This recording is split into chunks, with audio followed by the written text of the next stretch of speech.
اچھے طریقے پر سنتے ہیں، عمل کی نیت سے سنتے ہیں، ان کی نیت، ان کا عمل اچھا ہے تو یہ لوگ خوشخبری کے مستحق ہیں۔ لہذا ہم جتنی بھی باتیں سنیں، جتنی بھی دیر رہیں، ادب و احترام کے ساتھ، اللہ کے گھر کے اندر سکون کے ساتھ دین کی باتوں کو عمل کی نیت کے ساتھ سنیں۔ اب دیکھو آج 27واں روزہ ہے، کل کو 28واں روزہ ہے، پرسوں کو 29واں روزہ ہے، اس کے بعد ہو سکتا ہے کہ اسی دن چاند نظر آ جائے تو دوسرے دن یعنی پیر کے دن عید ہو جائے گی انشاءاللہ۔ اور اگر اتوار کے دن چاند نہیں ہوا بلکہ پیر کے دن چاند ہونا تو یقینی ہے تو پھر منگل کی عید ہوگی۔ اب سوچنے کی چیز یہ ہے کہ یہ عید کس کے لیے ہے، یہ کس کی خوشی ہے؟ علماء کرام فرماتے ہیں لیس العید لمن لبس الجدید انما العید لمن امن الوعید۔ یہ جو عید الفطر کا دن ہے، یہ جو خوشی کا دن ہے، یہ خالص اچھے کپڑے پہن لینے سے، نئے کپڑے پہن لینے سے یا اسی طریقے سے معطر ہو جانے سے، خوشبو لگا لینے سے عید کی خوشی حاصل نہیں ہوگی۔ عید تو اس آدمی کے لیے ہے جو اللہ کی وعیدوں سے اپنے آپ کو معمور کر لے، محفوظ کر لے۔ لیس العید لمن، یعنی عید جو ہے کس آدمی کے لیے ہے؟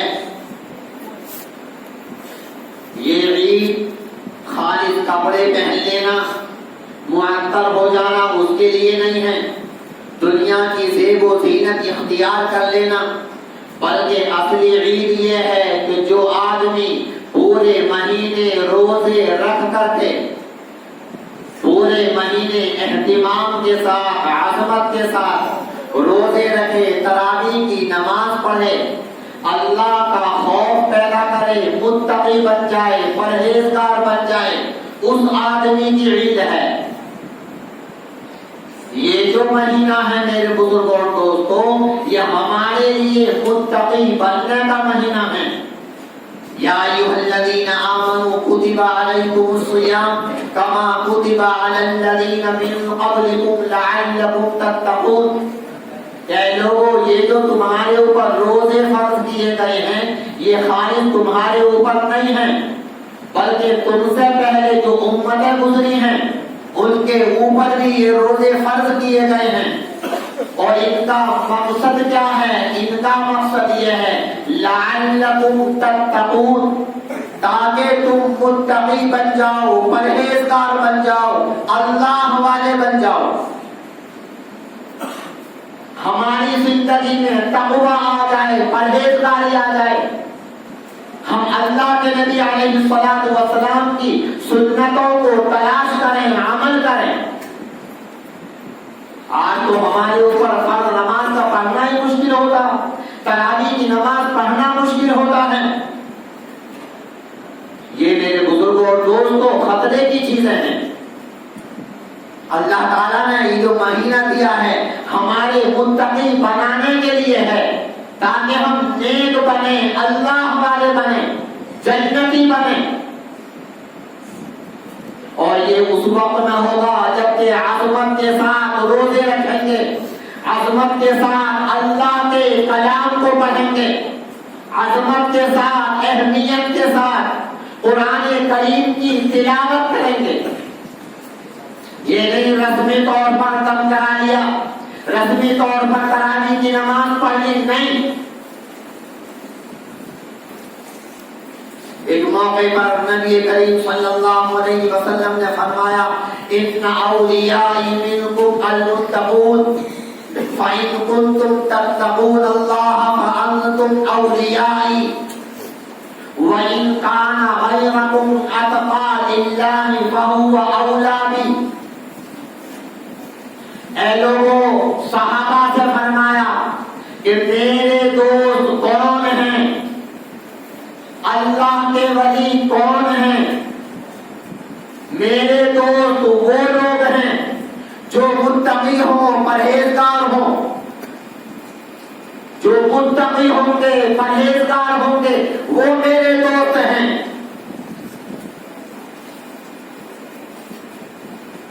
آئے صحابہ کی جماعت، اگر تم نے تقوی اختیار کیا، پرہیزگاری کی، تو تم میرے متقی ہو، تم میرے قریبی ہو۔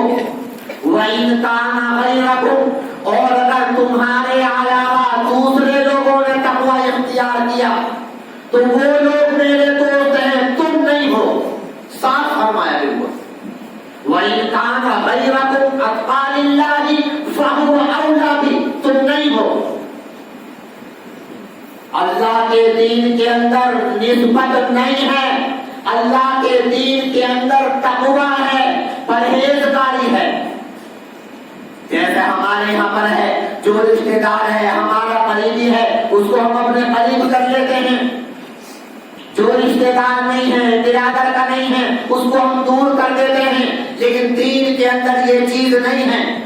جو متقی ہوگا، پرہیزگار ہوگا، اللہ والا ہوگا، وہ اللہ کے قریب ہوگا، نبی کے قریب ہوگا۔ اور جو متقی نہیں ہوگا، پرہیزگار نہیں ہوگا، وہ اللہ سے بھی دور ہوگا، نبی سے بھی دور ہوگا۔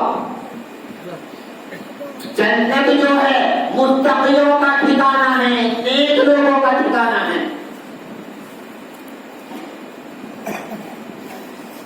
إِنَّ هَذَا الْأَمْرَ فِيكُمْ وَاسْتَقَمْتُمْ عَلَى الْحَقِّ فَإِذَا عَدَلْتُمْ عَنْهُ لَحَاكُمُ اللَّهُ كَمَا تُلْحَى الْعَصَا۔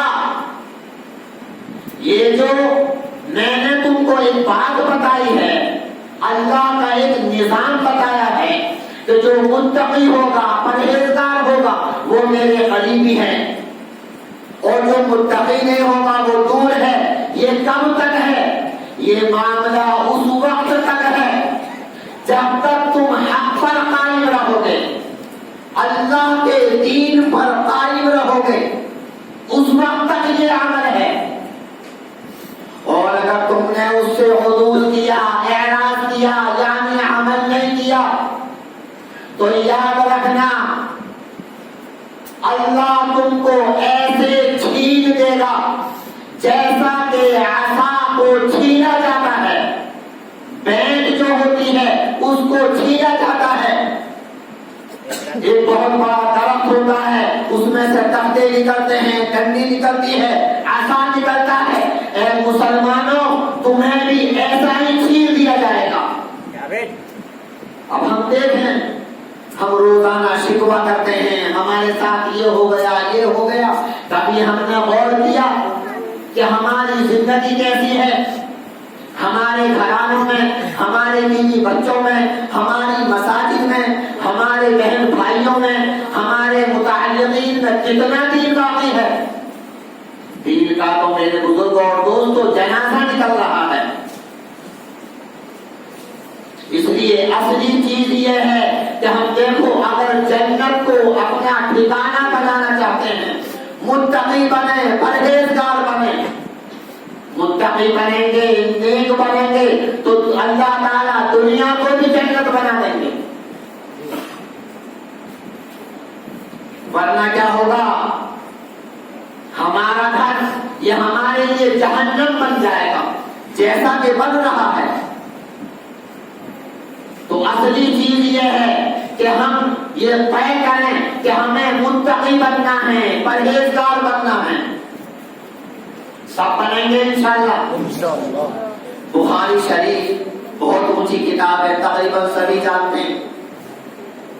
اس کے اندر ایک واقعہ نقل کیا ہے، تقریباً 7 یا 8 مقام کے اوپر۔ اور اللہ کے نبی علیہ السلام نے بار بار صحابہ کو اس والے واقعے کو سنایا، عظمت کے لیے۔ بنی اسرائیل کا واقعہ ہے کہ ایک مرتبہ بنی اسرائیل کے اندر ایک آدمی کو قرضے کی ضرورت تھی۔ ہمارے ہاں تو کوئی دینے کو تیار نہیں، اور کوئی بیچارہ دینا چاہتا ہے تو جو آدمی لے کر کے بیٹھ گیا وہ پھر ادائیگی کے بارے میں فکر ہی نہیں کرتا. دونوں طرف سے غلطیاں ہیں. ایک مولانا ہے وہاں پر تعلق کے اندر، جب میں پڑھتا تھا 22-23 سال پہلے، وہ بتا رہے تھے میں نے ایک نظام بنایا تو کوئی بیچارہ ضرورت مند آئے گا تو ان کو پیسے دیں گے، ان کو کچھ پیسے انہوں نے رکھ لیے. مقصد یہ تھا کہ کسی بیچارے کا کام چل جائے تو انہوں نے ایسے پیسے دیے، ان کے پیسے واپس ملے ہی نہیں. یہ ہمارا اور آپ کا حال ہے مسلمانوں کا، اور عالم ہے دینے والے.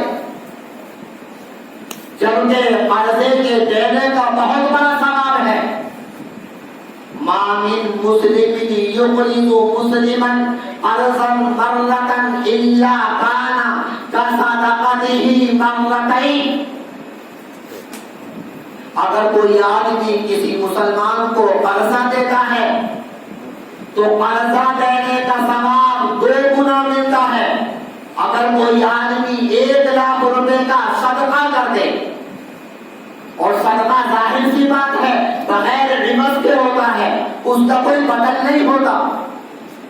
جو صدقہ دے دیا واپس نہیں آتا. لیکن اگر کوئی آدمی قرضہ دیتا ہے تو 2 گنا ثواب ملتا. کیوں؟ اس لیے کہ جو آدمی قرضہ مانگ رہا ہے وہ بالکل کنگال ہے، پریشان ہے، محتاج ہے. غریب کے پاس تو کم سے کم ہو سکتا کھانے پینے کو ہو. آپ نے نہیں دیا تو انہوں نے دے دیا، انہوں نے نہیں دے دیا تو انہوں نے دے دیا. لیکن جو آدمی قرضے کے اندر ہوتا ہے وہ بہت پریشان ہوتا ہے. دوسری حدیث کے اندر آتا ہے اگر کوئی آدمی کسی کو قرضہ دیتا ہے تو 18 گنا ثواب ملتا. من جاء بالحسنۃ فلہ عشر امثالها. اگر تم نے زکات دی، صدقہ دیا تو کتنا ثواب ملے گا؟ 10 گنا ثواب ملے گا. کتنا گنا ملے گا؟ 1 کے بدلے میں 10 ملیں گے. لیکن اگر تم نے قرضہ دے دیا کسی پریشان حال کو، 18 گنا ثواب ملے گا. جو قرضے والا جو ہوتا ہے وہ بہت پریشان ہوتا ہے بیچارہ. اب ایک صاحب میرے پاس آئے تھے، بتا رہے تھے میرے بلاک کی سیانے کی بات بتا رہا ہوں، 44 لاکھ قیمت تھی. کتنے کی تھی؟ 44 لاکھ روپیہ. لیکن مجبوری کے اندر اہلیہ کی طبیعت خراب ہو گئی، 22 لاکھ روپے کے اندر بیچنا پڑا. کتنے لاکھ کے اندر؟ کیسے لوگ پریشان ہوتے. تو اس لیے میرے بزرگوں اور دوستوں، اگر ہم کسی سے قرضہ لے لیں، مولانا عاشق الہی نور اللہ مرقدہ جن کی تفسیر ہے 5 جلدوں کے اندر، بہت موٹی تفسیر ہے. ہمارے بلند شہر کے رہنے والے تھے. بلند شہر کے جو بگراسی ہے، بگراسی قریب جو بستی ہے، یہاں کے رہنے والے تھے. اور پھر مدینے کے ہجرت کی وہیں پر انتقال ہوا. قرآن کریم کی تفسیر لکھی. حضرت نے لکھا قرضے کی ادائیگی کرو چاہے گھر کے برتن بک جائیں. ہمیں کوئی احساس نہیں ہوتا، ہم نے قرضہ لے لیا، ہمیں دینا ہی نہیں ہے. اور کہنے کے لیے ہم مسلمان ہیں سارے کے سارے. بتاؤ ایسا کوئی مسلمان ہوتا ہے؟ مسلمان وہ ہوتا ہے کہ جب وعدہ کرے تو وعدے کی پابندی کرے، اس کو مسلمان کہتے ہیں. جو وعدے کی پابندی نہ کرے وہ مسلمان نہیں ہے. اللہ کے نبی علیہ الصلوۃ والسلام کا فرمان ہے کہ وہ آدمی منافق ہے، مسلمان نہیں ہے. اور ہم اس کو مسلمان سمجھتے ہیں. ہمیں کبھی ہوتا ہے احساس اس چیز کا کہ ہم کتنی وعدہ خلافی کرتے ہیں، کتنا جھوٹ بولتے ہیں، کتنا دھوکہ دیتے ہیں، کتنے لوگوں سے قرضہ لے لیا، ادائیگی کرنے کو تیار نہیں ہے، اور پھر یہ کہتے ہیں کہ کوئی مدد کرنے کو تیار نہیں. تو کبھی میرے بزرگوں اور دوستوں دونوں جانب سے ہیں. اس لیے اگر کوئی قرضہ مانگے تو قرضہ بھی دیں. اگر ہم نے کسی سے لے لیا ہے وعدے کے مطابق اس کی ادائیگی کریں، بلکہ وقت سے پہلے ادا کرنے کی کوشش کریں. تو بنی اسرائیل کے اندر بھی صاحب تھے.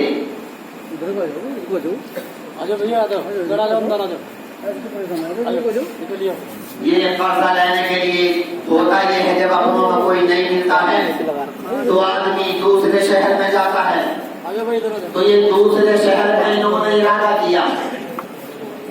جب دوسرے شہر کا ارادہ کیا تو جو جگہ پر بیٹھا ہوا بیٹھے سکون کے ساتھ سنو بالکل دین کی باتوں کو. یہ سمجھ لو اس وقت میں اللہ کے کلام کے مقابلے میں کوئی اہمیت نہیں ہے.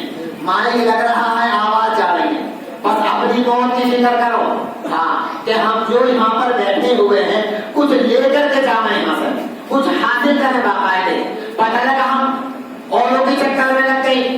اس لیے دین کی اس مجلس کے اندر جانے آنکھ، کان، دل، دماغ یہ چاروں چیزیں متوجہ رکھیں تبھی فائدہ ہوگا. پتہ لگا واحد حاضر جمع بھائی ہمارا بدن تو یہاں پر موجود ہے مسجد کے اندر، لیکن ہمارا دل و دماغ وہ دینی بچوں کے اندر ہے، گھر کے اندر. کوئی فائدہ نہیں ہونے کا. فائدہ اس وقت میں ہوگا آنکھ بھی حاضر ہو، دل بھی حاضر ہو، دماغ بھی حاضر ہو اور ہم خود بھی یہاں پر حاضر ہو. کون کیا کر رہا؟ خاموشی کے ساتھ بیٹھے. اس لیے مسئلہ یہ ہے جمعے کی نماز کے اندر جس وقت میں خطبہ ہو خاموشی کے ساتھ سنیں. سننا واجب ہے.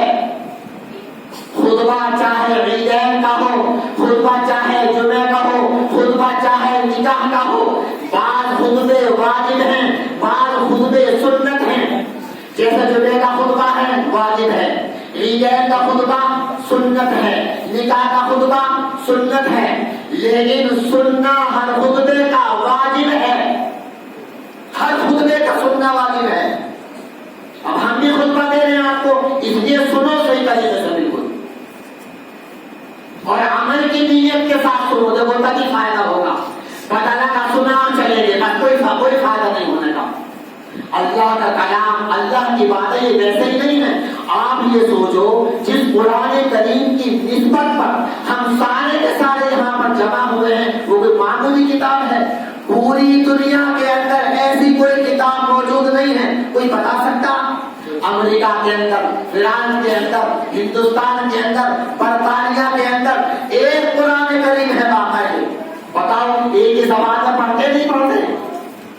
یا وہاں کا قرآن الگ، وہاں کا قرآن الگ، وہاں کا قرآن الگ. قرآن کریم کے علاوہ ہر کتاب میں تبدیلی ہے.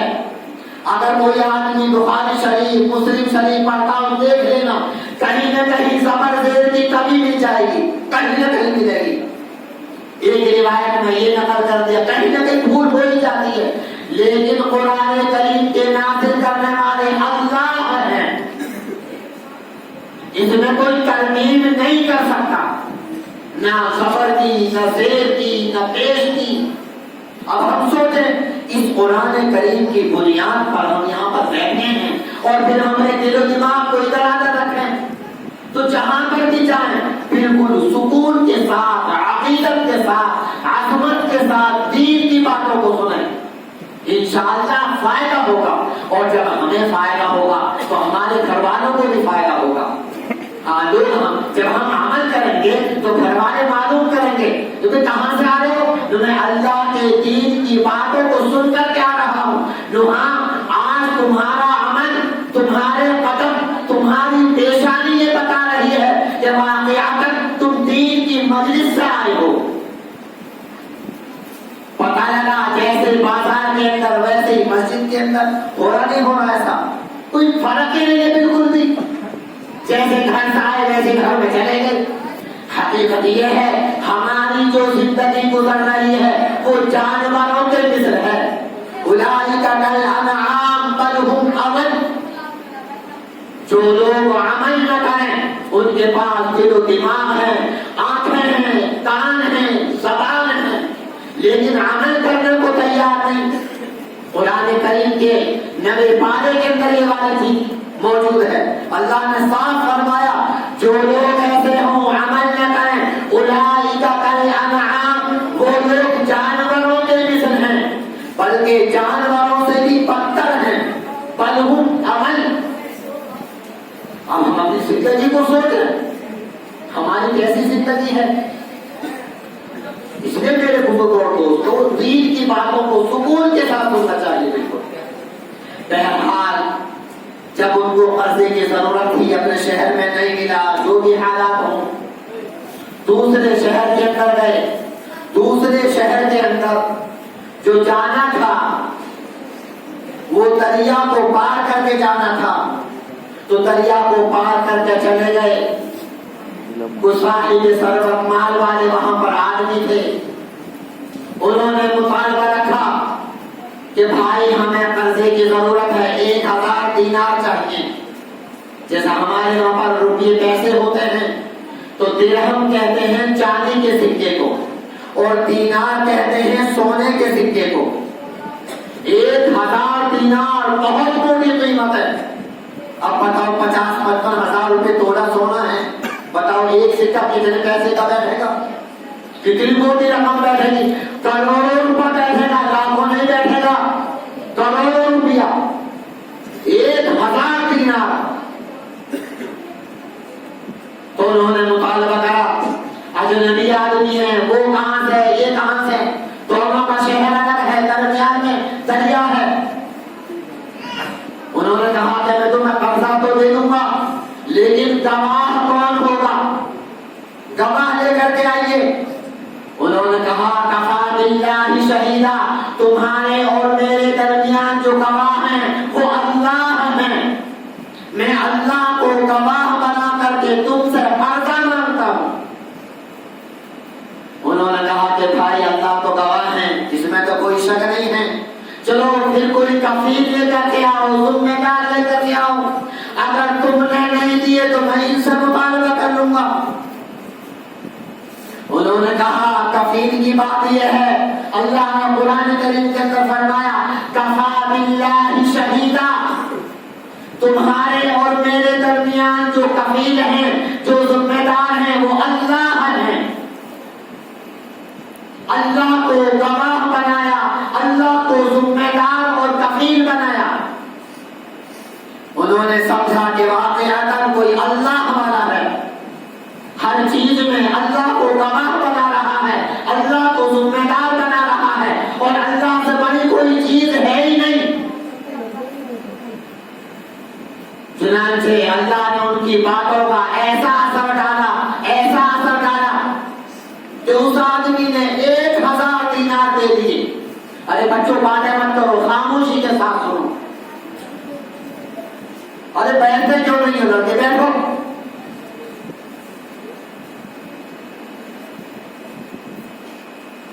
دیکھو بالکل اپنی زبانوں کو، اپنے ہونٹوں کو بند رکھو، بالکل خاموش بیٹھو.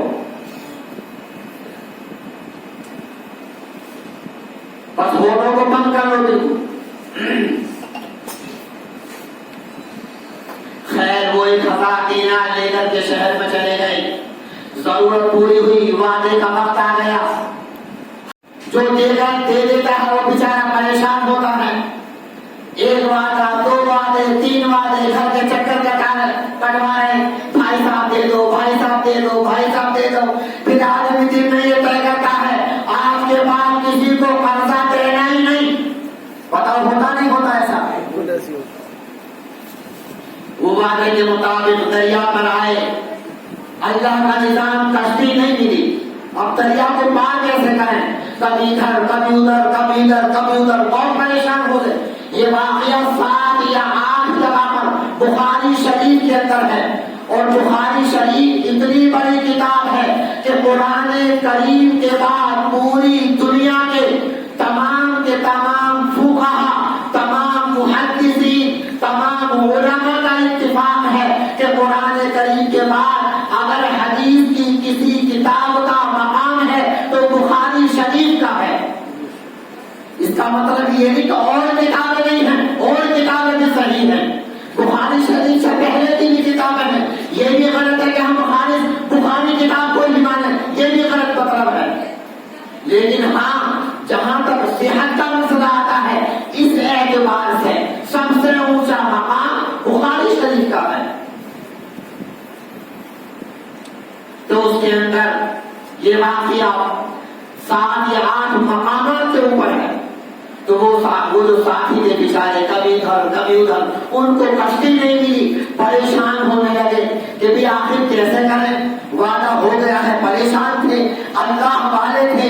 جو آدمی اللہ کو گواہ بنا رہا ہے، اللہ کو کفیل بنا رہا ہے، اللہ کو ذمہ دار بنا جتنا متقی ہوگا، جتنا پرہیزگار ہوگا،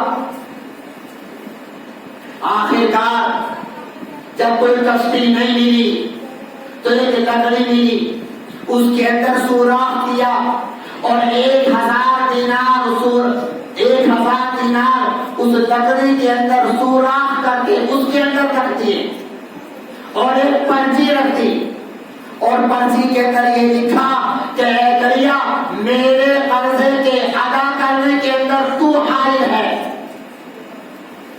میں نے اپنی جانب سے پوری کوشش کی ہے، لیکن طغیانی اس قدر ہے، اس قدر طغیانی دریا کے اندر ہے کہ میں دریا کو بغیر کشتی کے پار نہیں کر سکتا، تو درمیان کے اندر حائل ہو رہا ہے، لہذا اے دریا تو ذمہ دار ہے۔ یہ جملہ لکھ کر کے اور اللہ سے دعا کی، اے اللہ تو گواہ ہے، تو جانتا ہے کہ میں وعدے کے مطابق اس آدمی کا قرضہ ادا کرنے کو تیار ہوں، لیکن یہ دریا درمیان کے اندر حائل ہو گیا، اے اللہ وعدے کے مطابق اس آدمی کی رقم وعدے کے مطابق پہنچ جائے۔ چنانچہ یہ کام کر کے انہوں نے دریا کے اندر اس لکڑی کو بہا دیا۔ اب ہماری طرح تو نہیں کہ فون ملایا، امریکہ کے اندر بادہ ہو گئی، دہلی میں بادہ ہو گئی، بمبئی بادہ ہو گئی، دوسرے ملکوں میں بادہ ہو گئی، ابھی رات کرا ٹکٹ بک کرایا موبائل کے ذریعے سے اور پتہ لگا رات کو سفر میں چلے گئے، سعودی پہنچ گئے۔ ہوتا نہیں ہوتا؟ اس زمانے میں لمبے لمبے سفر ہوا کرتے تھے۔ ادھر وہ آدمی نے جب دیکھا کہ وعدہ پورا ہو چکا ہے، وہ آدمی نہیں آیا، وہ بھی دریا میں آ گیا، اور دیکھا کہ وہ آدمی تو مل ہی نہیں پا رہا، ادھر دیکھا ادھر دیکھا ادھر دیکھا ادھر دیکھا، تلاش کیا نہیں ملا، تو دیکھا کہ لکڑی آ رہی ہے۔ انہوں نے سوچا چلو پیسے تو نہیں ملے، اس لکڑی کے ذریعے سے گھر کا نظام چل جائے گا، کھانا وانا بن جائے گا، یہ لکڑی گھر کے اندر کام آ جائے گی۔ جب اس لکڑی کو گھر کے اندر لے کرتے گئے اور اس لکڑی کو چیرا تو دیکھا پرچی نکلی، پیسے نکلے، اور ظاہر سی بات ہے 1000 دینار، 1000 بہت موٹی رقم ہوتی ہے۔ اب ظاہر سی بات عبرت تو حاصل ہونی تھی، اور پھر جب اس پرچی کو پڑھا اور بھی زیادہ عبرت حاصل ہوئی، اور بھی زیادہ وہ حیرت میں پڑ گیا کہ واقعات یہ قرضہ لینے والا اللہ والا ہے، متقی ہے، پرہیزگار ہے، مکار نہیں ہے ہماری طرح۔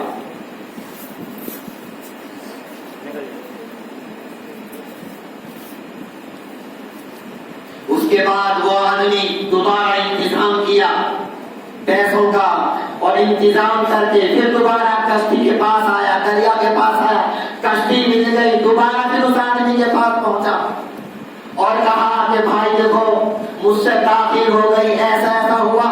تو اس نے کہا کہ بھائی ایسی بات نہیں ہے، حقیقت یہ ہے جو رقم تم نے بھیجی تھی اور جو پرچہ تم نے لکھا تھا، مجھے وہ رقم بھی مل گئی، پرچہ بھی مل گیا۔ پھر دونوں اتنا روئے کہ خوب روئے کہ واقعی اگر ہم نے جو کام کیا اللہ کے لیے کیا، دینے والا بھی متقی ہے، لینے والا بھی متقی ہے۔ اب ہم سوچیں میرے بزرگوں اور دوستوں، ہمارے کاروبار کے حالات کیسے چل رہے ہیں، ہمارے گھروں کا نظام، ہماری شادیوں کا نظام، کبھی ہم نے سوچا ہے کہ کبھی ہم نے سوچا کہ ہم کتنا دھوکہ دیتے ہیں، کتنی وعدہ خلافی کرتے ہیں، کس کا ہمارے اوپر قرضہ ہے، ہمیں احساس ہی نہیں ہوتا۔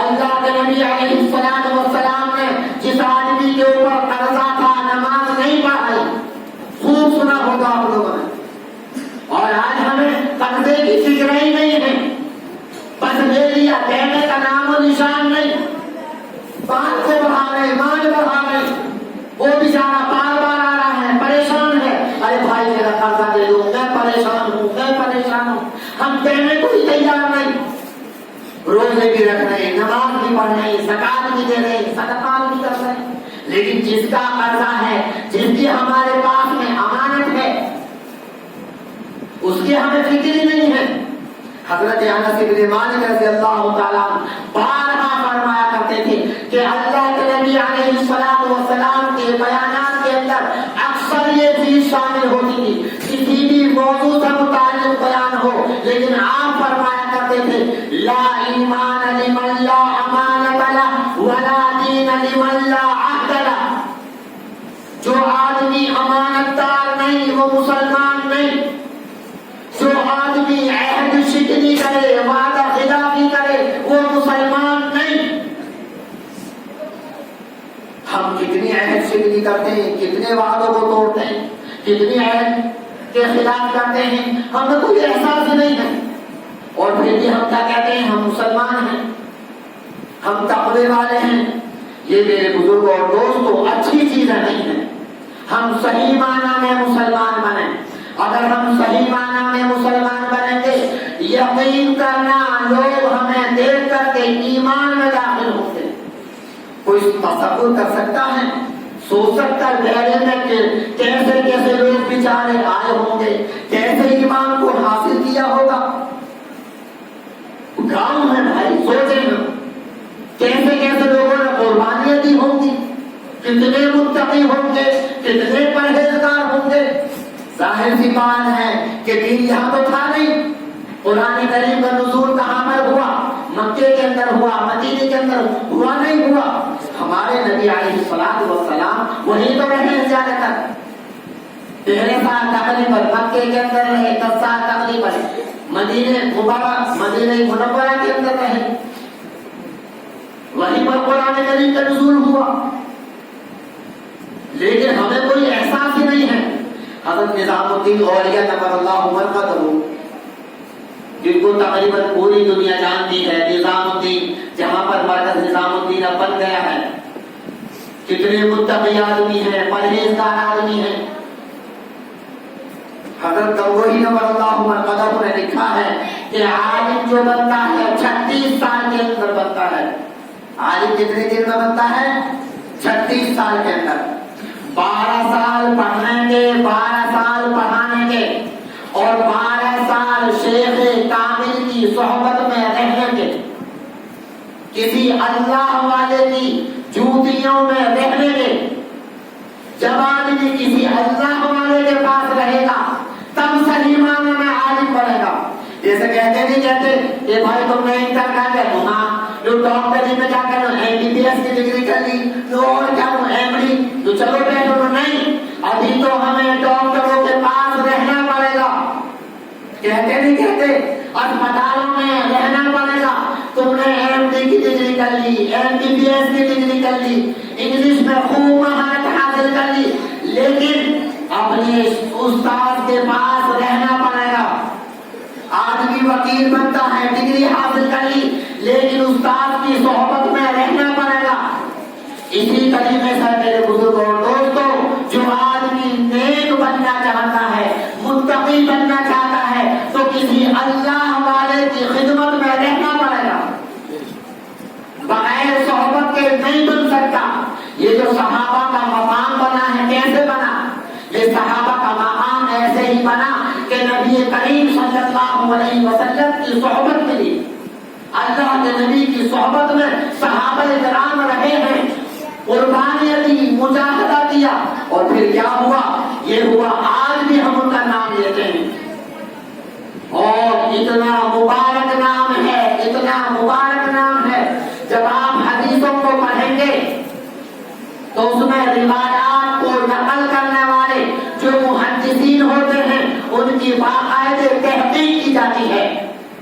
ایک حدیث میں نے آپ سے نقل کی، آپ نے اپنے ابا سے، اپنے استاد سے نقل کی، انہوں نے اس سے نقل کی، انہوں نے ان سے نقل کی، لیکن جب آخر میں صحابی کا نام آ جائے گا تو کتاب کو بند کر دیا جائے گا. کیوں؟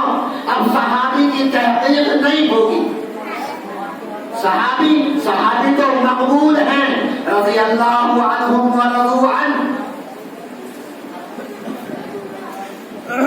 اب کتاب کو بند کر دیا جائے گا. یہ مقام ہوا. یہ کیسے ہوا؟ صحبت کی بنیاد پر. ورنہ قرآن تو وہی تھا. پتا قرآن کریم میں کوئی تبدیلی ہے؟ کوئی تبدیلی نہیں ہے. قرآن اگر کوئی مسلمان یہ شک کرتا ہے کہ اللہ کے نبی کے زمانے کے اندر قرآن کریم الگ تھا، صحابہ کے زمانے میں قرآن کریم الگ تھا، اور ہمارے زمانے میں قرآن کریم الگ ہے، سمجھ لینا وہ آدمی مسلمان نہیں ہے۔ جو قرآن کریم اس زمانے کے اندر تھا بعینہ وہی قرآن کریم آج ہے۔ اِنَّا نَحْنُ نَزَّلْنَا الذِّكْرَ وَإِنَّا لَهُ لَحَافِظُونَ۔ اللہ تعالیٰ صاف فرماتے ہیں اے لوگوں، ہم نے قرآن کریم کو نازل کیا اور ہم ہی اس کی حفاظت کرنے والے ہیں۔ تو اصل چیز میرے بزرگوں دوستوں صحبت ہے، ہمیں اللہ والوں کی صحبت اختیار کرنی چاہیے۔ بلکہ حدیث کے اندر آتا ہے اللہ کے نبی علیہ الصلوۃ والسلام نے فرمایا کہ جس آدمی کو 4 چیزیں مل گئی وہ آدمی خوش نصیب ہے، خوش نصیب ہے وہ آدمی۔ سب سے پہلی چیز یہ ہے ان تکون زوجته صالحۃ، کہ اس کی بیوی نیک ہو، صالحہ ہو، اللہ والی ہو۔ جس آدمی کو نیک بیوی مل گئی، نیک لڑکی مل گئی، وہ آدمی خوش نصیب ہے۔ دوسرے آپ نے فرمایا وَأَوْلَادُهُ أَبْرَارًا، اس کی اولاد نیک ہو۔ وَخُلَفَاؤُهُ صَالِحِينَ، تیسری چیز یہ ہے جب اولاد پیدا ہو جائے تو اس اولاد کے جو دوست ہوں، صحبت یافتہ لوگ ہوں تو وہ نیک ہوں، اس کے جو متعلقین ہوں اچھے ہوں۔ پتہ لگا شرابی کو دوست بنا لیا، چھوٹے کو، مکار کو دوست بنا لیا، بے نمازی کو دوست بنا لیا۔ وَأَن يَكُونَ رِزْقُهُ فِي بَلَدِهِ، چوتھی چیز یہ ہے کہ اس کی روزی اس کے گاؤں کے اندر، اس کے شہر کے اندر ہو۔ تو خیر بہرحال میرے کہنے کا مقصد یہ ہے صحبت جو ہو اچھے لوگوں کی ہو، اچھے لوگوں کی صحبت ہونی چاہیے۔ تو حضرت نظام الدین اولیاء نور اللہ برکتہ صحبت کے لیے بلخ چلے گئے۔ بس یہ یہاں پر نہیں ہے، ہندوستان کے اندر بہت دور ہے، ایران کے قریب ہے جا کر کے، اور اس زمانے میں پیدل جا رہے ہیں، گھوڑوں پر جا رہے ہیں، اونٹوں پر جا رہے ہیں، بڑی مصیبتوں میں اپنے شیخ کے پاس پہنچے، بڑی مصیبتوں کے اندر۔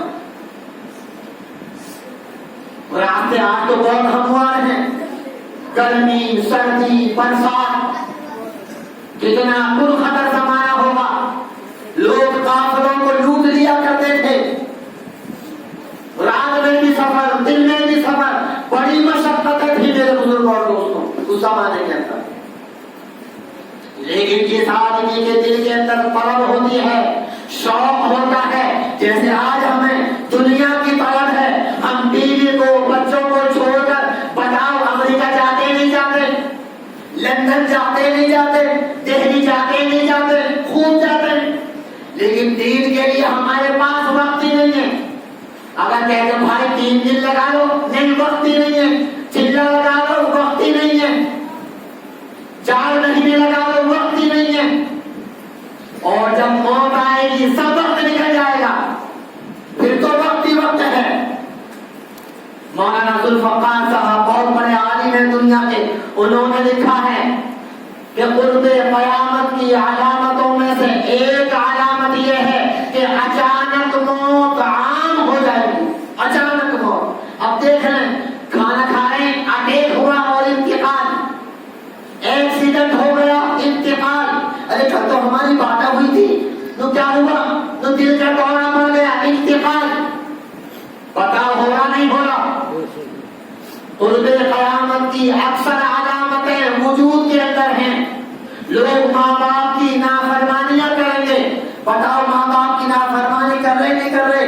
زکات ادا نہیں کریں گے، بتاؤ کر رہے نہیں کر رہے؟ جھوٹ بولنا، دھوکہ دینا، طلاقوں کا دینا عام ہو جائے گا، بتاؤ طلاق دے رہے نہیں دے رہے؟ جتنی بھی علامتیں ہیں بس موٹی موٹی علامتیں سمجھ لو، وہ میرے بزرگوں اور دوستوں وہ نہیں ہیں، باقی عام علامتیں وہ پیش آ چکی ہے بالکل، اور موت کا ہمیں کچھ پتا ہی نہیں ہے. اس لیے ہمارے پاس اللہ کے لیے وقت نہیں ہے، دین کے لیے وقت نہیں ہے، دنیا کے لیے خوب وقت ہے. اور وہ جو اللہ والے تھے جن کو آج ہم محبوب الاولیاء کہتے ہیں، اللہ والا کہتے ہیں، انہوں نے اپنی زندگی بنانے کے لیے وہاں پر گئے ہیں پلک کے اندر، دین کے شوق کے اندر، دین کی پلک کے اندر، کہ کسی طریقے سے میں نیک بن جاؤں، متقی بن جاؤں، پرہیزگار بن جاؤں، اللہ والا بن جاؤں، اللہ تعالیٰ مجھ سے خوش ہو جائے. جب وہاں پر گئے ہیں، شیخ سے ملاقات ہوئی، کیا مقصد ہے؟ حضرت مقصد یہ کہ مجھے بیعت کر لو. ہم تمہیں بیعت تو کر لیں گے، لیکن ایک بات بتاؤ کہ تمہارے اوپر کسی کا قرضہ تو نہیں ہے؟ سننے کی بات ہے تو یہ والی. کیا پوچھا شیخ نے ان کے استاد نے کیا پوچھا ان سے؟ تمہارے اوپر کسی کا قرضہ تو نہیں ہے؟ انہوں نے بہت غور کیا کہ حضرت قرضہ تو نہیں ہے. تو غور کرو. جب غور کیا تو کہا کہ ہاں حضرت، میرے اوپر ایک لالا کے بچپن کے زمانے کے، جب میں دہلی کے اندر پڑھنے جایا کرتا تھا تو میں نے ایک لالا سے جو مسلمان نہیں تھے ان سے میں نے اپنی کتاب کی جلد بنوائی تھی. کروڑوں روپے قرضہ نہیں لیا تھا، لاکھوں روپے نہیں لیے تھے، ہزاروں نہیں، 2 پیسے کی جلد بنوائی تھی. کتنے پیسے کی؟ 2 پیسے کی جلد بنوائی تھی. اس لالا کے میرے اوپر 2 پیسے ہیں. وہ اچھا 2 پیسے تو جاؤ پہلا قرضہ ادا کرو لا کر کے. بتاؤ، ہزاروں کلو میٹر ہے، ہزاروں کلو میٹر. اب بیچارے جب شیخ نے یہ والی بات کہی، اب ظاہر سی بات ہے واپس تو آنا پڑے گا. ہماری طرح نہیں کوئی بات نہیں ہے، چلو جیسا شادی کا مسئلہ ہوتا ہے، شادی میں بھائی نہیں بیٹھا، ارے کوئی بات نہیں، بھائی نہیں بیٹھا تو تم کھانے کے لیے کھاؤ کے چکر میں تو بہت کسی کے سگا بھائی بیٹھا نہیں، اس کی فکر نہیں ہے، پر دوست آ جانے متعلق. مجھے خوب یاد ہے بچپن کے اندر بیوی نگر میں شادی ہوئی تھی، ہم چھوٹے سے تھے. رات کو 1 بجے کھانا لگا، رات کو 1 بجے یا 2 بجے، جب تک سگے بھائی کو بٹھائی نہیں لیا کھانا شروع نہیں ہوا. اور آج کیا حال ہے؟ اپنے بھائی سے ہم ملنے کو تیار نہیں. قرب قیامت کی علامتوں میں سے ایک علامت یہ بھی ہے کہ اپنے بھائیوں سے، سگے بھائیوں سے ہمارے تعلقات نہیں ہوں گے، غیروں سے ہمارے تعلقات ہوں گے، دوسروں سے. اور اپنا سگا بھائی، اپنی سگی بہن، سگے ماں باپ، سگی اولاد، اس سے ہم ملنے کو ہی تیار نہیں. اور پتہ نہیں کہاں کہاں کی باتیں لاتے ہیں، بلا وجہ کی باتیں، بلا وجہ کی باتیں. اس لیے ہمارے قابلین فرماتے ہیں اگر کسی آدمی کے ایمان اور عمل کا جائزہ لینا ہو، کسی آدمی کے ایمان اور عمل کا جائزہ لینا ہو، کسی کے اخلاق کا، کسی کے معاملات کا پتہ لگانا ہو، اس کے گھر والوں سے پتہ لگاؤ، اس کے متعلقین سے پتہ لگاؤ، اس کے رشتہ داروں سے پتہ لگاؤ، اس کے پڑوسیوں سے پتہ لگاؤ، اس سے پتہ لگے گا. اب میں بھی تمہارے پاس مانے تقریر کر رہا ہوں، اس کا پتہ نہیں لگنے کا، پتہ نہیں کتنے سال مانا ہوا. جہاں پر آدمی رہتا ہے، زندگی گزارتا ہے، اس کے پڑوسی بتائیں گے اس کی زبان کیسی ہے، اس کے اخلاق کیسے ہیں، اس کے معاملات کیسے ہیں. یہاں پتہ نہیں لگ رہا کسی کا بھی. تو میرے بزرگوں اور دوستوں، بہرحال حضرت آئے، لالا کو تلاش کیا کہ بھائی یہاں پر ایک لالا رہا کرتے تھے، جوتیاں کاٹا کرتے تھے. ہاں بھائی وہ تھے تو صحیح، لیکن اب تو وہ مرنے کے قریب اپنے گھر پر ہیں. کیونکہ بہت سا بچپن کا جو زمانہ ہوتا بہت لاپرواہی کا ہوتا، اور طلبا کا تو بہت ہی زیادہ ہوتا. جو بھی چاہے وہ اسکول کا پڑھنے والا ہو، مدرسے کا پڑھنے والا ہو، چاہے وہ جوان ہو جائے، اس کی جو زندگی گزرتی ہے بہت لاپرواہی کی زندگی گزرتی ہے. خیر وہ نظام الدین اولیاء نور اللہ مرقدہ تلاش کرتے کرتے وہاں پر پہنچے، لالا سے ملاقات ہوئی، لالا سے کہا کہ حضرت ایسا ایسا معاملہ ہے، میں نے آپ سے اپنی کتاب کی جلد منگوائی تھی اور آپ کے میرے اوپر 2 پیسے ہیں۔ تو لالا نے پتہ کیا کہا، پوچھا کہاں سے آئے ہو؟ نو بلخ سے آئے ہو؟ نو ہاں وہاں پر مسلمان رہتے ہیں۔ کیا کہا انہوں نے سب بتاؤ؟ وہاں پر دہلی کے بارے میں نہیں کہا، لالا کہاں رہتے تھے؟ دہلی کے اندر رہتے تھے، جنہوں نے جلد باندھی تھی وہ دہلی کے اندر رہتے تھے۔ نظام الدین اولیاء اپنے شیخ سے جب انہوں نے کہا کہ قرضے کو ادا کرو تو 2 پیسے ادا کرنے کے لیے بلخ سے دہلی آئے اور لالا کو تلاش کیا جنہوں نے جلد باندھی تھی اور ان کو باقاعدے پیسوں کا مطالبہ کا معاملہ سامنے آیا، باتیں ہوئی تو لالا نے یہ والی بات کہی کہ ہاں واقعاتاً وہاں پر مسلمان رہتے ہیں۔ اس لیے میرے بزرگوں اور دوستوں، اس نے یہ جملہ کہا ہے، یہ ہم سب کے لیے عبرت ہے، ہم بھی ایسے مسلمان بنے لوگ کے اندر مسلمان رہتے ہیں۔ مسلمان کہاں رہتے ہیں؟ ریلا فیروز پور کے اندر رہتے ہیں، ان کی نماز، ان کی زکات، ان کا حج، ان کے اخلاق، ان کے معاملات، ان کا ایمان، ہر چیز آیا دیتی ہے۔ جب میرے بزرگوں اور دوستوں ہم اس طریقے سے زندگی بسر کریں گے تو پھر نظام بنے گا۔ پتا پھر کیسا نظام بنا؟ ایسا نظام بنا، مفتی افتخار صاحب نے لکھا ہے کہ نظام الدین اولیاء نور اللہ مرقدہ ایسے نیک بنے، ایسے متقی بنے کہ 7 بادشاہ ان کے دور کے اندر رہے ہیں۔ کتنے بادشاہ رہے؟ 7 رہے ہیں۔ غالباً مجھے یاد نہیں ہے، بہت دن پہلے پڑھا تھا، 7 رہے یا 9 رہے، لیکن 7 سے کم نہیں ہے۔ کتنی لمبی عمر اللہ نے عطا کی بتاؤ، اور بڑے بڑے بادشاہ آپ کی خدمت میں آیا کرتے تھے۔ بعض مرتبہ ایسا ہوا کرتا تھا نظام الدین اولیاء کہتے تھے میرے پاس وقت نہیں ہے۔ اللہ نے کیسا اونچا مقام عطا فرمایا، وہ کم بنا ہے 2 پیسے ادا کرنے کے لیے بلخ گئے، 2 پیسے ادا کیے، پھر شیخ نے ان کو بیعت کر لیا، پھر تو اللہ نے نواز دیا۔ اس لیے میرے بزرگوں اور دوستوں، دیکھو ہم باتیں تو بہت کرتے ہیں، سنتے ہیں، تقریریں بھی خوب سنتے ہیں، لیکن دیکھو صحیح چیز یہ ہے کہ اپنی زندگی کو عملی بنائیں۔ جب ہماری زندگی عملی ہوگی تو دیکھو ہماری ذات کو بھی فائدہ ہوگا، ہمارے محلے والوں کو بھی فائدہ ہوگا، ہمارے گاؤں والوں کو بھی فائدہ ہوگا۔ اللہ تعالیٰ نے قرآن کریم کے اندر فرمایا، بلکہ امام صاحب نے آج ہی تراویح کے اندر پڑھا، ان الذین آمنوا وعملوا الصالحات اولئک هم خیر البریہ۔ جو لوگ ایمان لے کر کے آئے، ان کا ایمان مضبوط ہو اور انہوں نے اعمال صالحہ کیے، وہ لوگ پوری دنیا کی مخلوق کے اندر سب سے افضل اور اعلیٰ ہیں، سب سے افضل ہیں۔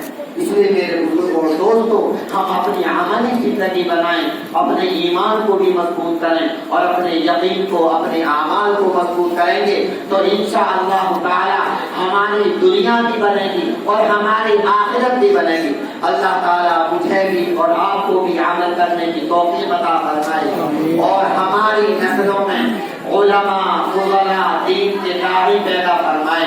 دیکھو ایک ہی آدمی سے پورے گاؤں کا نظام بن جاتا، بنتا نہیں بنتا؟ پتہ اس گاؤں کا نظام کس سے بنا؟ بتاؤ کس سے بنا؟ سارے عادل صاحب سے بنا۔ دیکھو مجھے منہ پہ نہیں کہنا چاہیے، لیکن مجبوری اس لیے بات کہہ رہا ہوں، مجھے اتنی خوشی ہوتی ہے، اپنے دل کی بات بتا رہا ہوں۔ بابا کو بیٹھا ہوں مسجد کے اندر، اتنا دل خوش ہوتا ہے کہ وہ وقت نہیں ہے، مجبوری ہے، نہیں آ پاتے ہیں، لیکن یقین کر رہے ہیں بہت بڑی قربانی ہے خالی صاحب، بہت بڑی قربانی ہے۔ مدرسے کا قیام گاؤں کے اندر کتنے بچے ماشاءاللہ حافظ بن گئے, کتنے سارے ہم سارے کے سارے لوگ بیٹھے ہیں, ان کی برکت ہے ساری کی ساری قاری صاحب کی, قاری محمد عادل صاحب کی. تو دیکھو ایک آدمی نے فکر نہیں, اور اگر یہ بھی سوچتے کہ جب گاؤں والے مانتے ہی نہیں کہ چکر میں کروں کہیں اور جا کر کے امامت کر لوں گا, بہت سارے گاؤں میں یہاں سے جائے تنخواہ مل جائے, تو گاؤں میں کہاں بتاؤ کیسے ملتے ہیں بھائی, تنخواہ تو زیادہ تر شہروں میں ملتی ہے, بتاؤ 10,000 15,000 20,000, یہاں کتنے پیسے ملتے ہیں سب کو پتا ہے کتنے پیسے. اب تو ہو سکتا کچھ اضافہ ہو گیا ہو, اب سے پہلے تو بڑا معاملہ خراب. اب تو ہمارے سیاح ماشاءاللہ جب تراویح پوری ہوتی ہے مولانے کے لیے پورا ہوتا, کوئی 10,000 کوئی 20,000 کوئی 50,000, بلکہ جنت والی مسجد کے اندر لوگوں نے 96,000 روپے دیے. کتنے دیے ہیں؟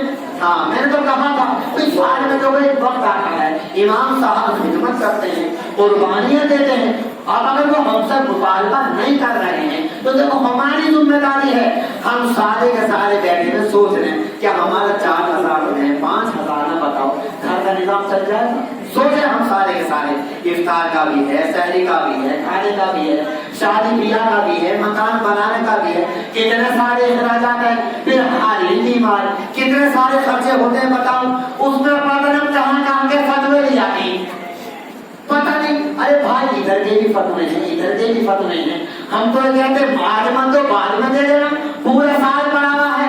لیکن یقین کرنا لوگ کہنے والے ہوتے ہیں, خالی کہنے والے نہیں ہوتے. دیکھو مجھے کہنا تو نہیں چاہیے, مجھے کتنے سال ہو گئے سیانے کے اندر, 2 فروری 1999 کے اندر آیا میں, اتنے سال ہو گئے, 22-23 سال ہو گئے. بتاؤ کس نے ہمیں ہدیہ دے دیا؟ حالانکہ اللہ کا فضل ہے میں نے کوئی آج تک پیسہ نہیں دیا, لیکن عوام کی ذمہ میں نہ خریدا اور نہ میں لینے کا ہوں. اگر مجھے کسی نے دیا تو میں لینے کا بھی نہیں ہوں, یہ بھی طے ہے. اللہ کا فضل ہے ماشاءاللہ. جو قاری صاحب بھی ایسے ہی ہے ماشاءاللہ, کاروبار کرنے بڑی اچھی بات ہے, دین کا بھی نظام چلا رہے ہیں اور دنیا میں بھی اللہ نے دو کام کو شروع. یہ طے ہے جو آدمی دین کی خدمت کرے گا اللہ تعالیٰ اس کو مالدار بنائیں گے, یہ طے ہے. صحابہ کی تم مثالیں دیکھو, تابعین کی مثالیں دیکھو, بے شمار واقعات ہیں.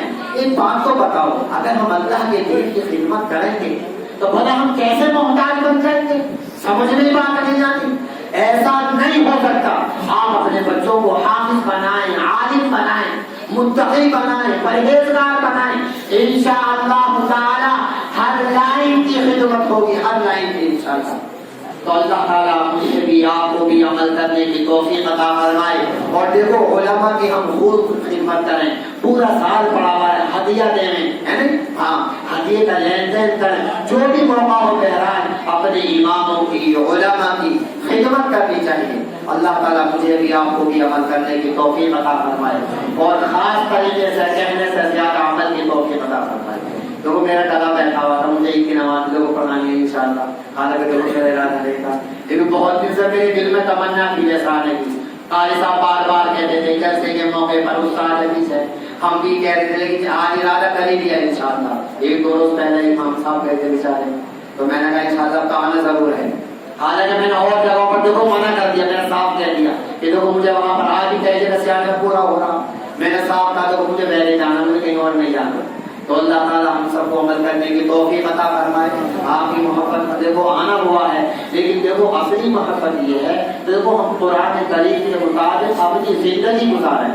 آپ طے کریں گے سب انشاءاللہ, سب کے سب انشاءاللہ یہ طے کریں کہ موت تک اپنی عملی زندگی بنانی ہے انشاءاللہ.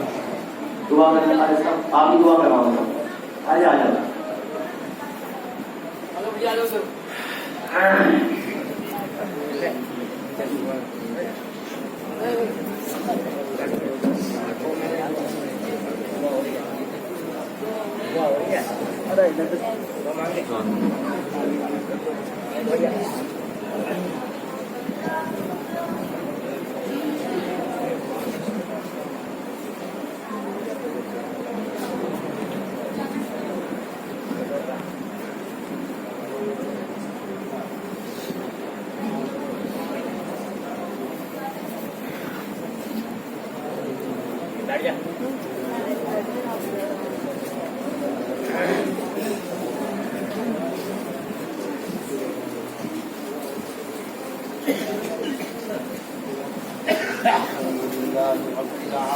الرحمن الرحيم مالك يوم الدين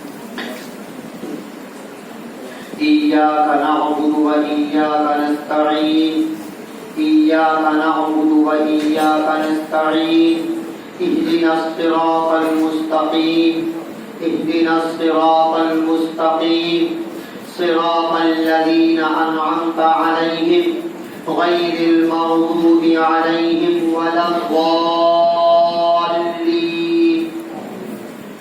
اللهم صل على محمد وعلى آل محمد كما صليت على إبراهيم وعلى آل إبراهيم إنك حميد مجيد ربنا آتنا في الدنيا حسنة وفي الآخرة حسنة وقنا عذاب النار ربنا وقنا عذاب القبر ربنا وقنا عذاب الحشر ربنا وقنا عذاب الدين یا اللہ ہمارے گناہوں کو معاف فرما ہماری لغزشوں کو معاف فرما یا اللہ ہم سب کے اندر جو خامیاں ہیں جو غلطیاں کوتاہیاں ہیں یا اللہ ان تمام کے تمام غلطیوں کو ختم فرما یا اللہ ہمارے تمام کے تمام گناہوں کو معاف فرما یا اللہ موت تک یا اللہ ہم سب کو عمل کرنے کی توفیق عطا فرما یا اللہ مرتے مرتے دین کی محنت میں لگے رہنے کی توفیق عطا فرما یا اللہ ہمارے ایمان کو مضبوط فرما ہمارے اعمال کو مضبوط فرما یا اللہ یہ جو مبارک مہینہ چل رہا ہے اور یا اللہ یہاں پر قرآن کریم مکمل ہوا ہے یا اللہ ان دونوں عملوں کی برکت سے یا اللہ ہم سب کے ایمان اور عمل کو مضبوط فرما یا اللہ اس قرآن کریم کی برکت سے ہمارے قلوب کو منور فرما یا اللہ ہمارے قلوب کو پاک اور صاف فرما یا اللہ اس قرآن کریم کی عظمت پیدا فرما یا اللہ مساجد کی عظمت پیدا فرما یا اللہ مدارس کی عظمت پیدا فرما یا اللہ مقاصد کی دینی خانقاہوں کی دینی فرعوں کی عظمت پیدا فرما خصوصاً یا اللہ قرآن کریم کی عظمت پیدا فرما علماء کی عظمت پیدا فرما یا اللہ قرآن کریم کا شوق پیدا فرما قرآن کریم کی عقیدت پیدا فرما ہماری نسلوں میں یا اللہ علماء فضلاء دین کے داعی پیدا فرما دین کی خدمت کرنے والے پیدا فرما دین کے عاشق پیدا فرما یا اللہ ہم سب کو یا اللہ پوری زندگی قرآن کریم کے مطابق زندگی بسر کرنے کی توفیق عطا فرما یا اللہ یہ جو قرآن کریم مکمل ہوا ہے اور یا اللہ اس قرآن کریم کے اندر اگر کوئی عمدت یا سہوت غلطی ہو گئی ہو تو یا اللہ اس غلطی کو معاف فرما یا اللہ اس غلطی کو معاف فرما جن صاحب نے یا اللہ قرآن کریم سنایا ہے یا اللہ ان صاحب کو ان حافظ صاحب کو قبول فرما یا اللہ سننے والوں کو قبول فرما مسجد والوں کو قبول فرما یا اللہ اس گاؤں کے اندر جتنے بھی لوگ ہیں تمام کے تمام لوگوں کو قبول فرما یا اللہ خاص طریقے سے ذمہ داروں کو قبول فرما ہمارے قاری عالم صاحب کو قبول فرما ان کی قربانیوں کو قبول فرما یا اللہ یہاں پر جو قرآن کریم مکمل ہوا ہے یا اللہ اس قرآن کریم کی برکت سے ہم سب کو ہدایت عامہ عطا فرما یا اللہ ہدایت خاصہ عطا فرما قرآن کریم کے فیض کو پوری دنیا کے اندر عام فرما تام فرما یا اللہ اس قرآن کریم کی برکت سے یا اللہ محدثین پیدا فرما مفکرین پیدا فرما مدققین پیدا فرما یا اللہ متقی پیدا فرما اللہ والے پیدا فرما یا اللہ اس قرآن کریم کی برکت سے یا اللہ ہمارے اس گاؤں کے اندر اور ہمارے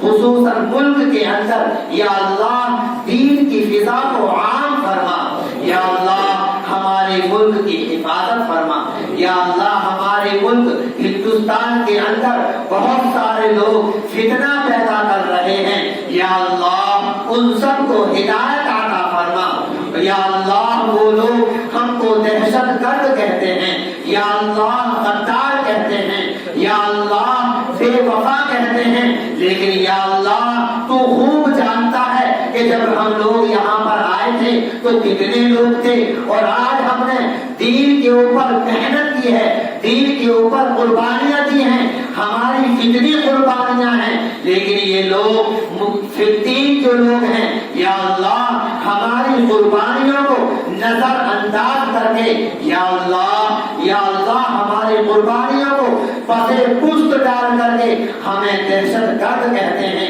یا اللہ ایسے لوگوں کو ہدایت عطا فرما، یا اللہ ایسے لوگوں کو ہدایت عطا فرما، یا اللہ ان کے دلوں میں مسلمانوں کی عظمت پیدا فرما، مسلمانوں کی محبت پیدا فرما، ہندو بھائیوں میں اور مسلمانوں میں آپس میں پیار اور محبت کے ساتھ مل جل کر رہنے کی، کاروبار کرنے کی توفیق عطا فرما، پیار محبت کے ساتھ رہنے کی توفیق عطا فرما۔ یا اللہ جو لوگ بیمار ہیں ان کو شفائے کلیہ عطا فرما، جو لوگ مقروض ہیں ان کے قرضوں کی ادائیگی کی غیر سے شکلیں پیدا فرما۔ یا اللہ جو لوگ بے روزگار ہیں ان کو حلال روزگار عطا فرما، حرام کاروبار سے حفاظت فرما، حرام روزی سے حفاظت فرما۔ یا اللہ جو لوگ دنیا سے رخصت ہو چکے ہیں، یا اللہ ان کی قبروں کو نور سے منور فرما، ان کے درجات کو بلند فرما۔ یا اللہ قریب میں ہماری والدہ کا انتقال ہوا اور اس کے علاوہ کتنے لوگوں کا انتقال ہو چکا، یا اللہ پوری دنیا کے اندر جتنے بھی لوگوں کا انتقال ہو چکا ہے، یا اللہ ان سب کی قبروں کو نور سے منور فرما، ان کے درجات کو بلند فرما۔ یا اللہ جو مانگا ہے وہ بھی عطا فرما، جو مانگنے سے رہ گیا ہے وہ بھی عطا فرما۔ ان سب دعاؤں کو حضرت محمد مصطفیٰ صلی اللہ علیہ وآلہ وسلم کے طفیل میں، اور یا اللہ اپنے فضل و کرم سے ہماری ان دعاؤں کو قبول فرما۔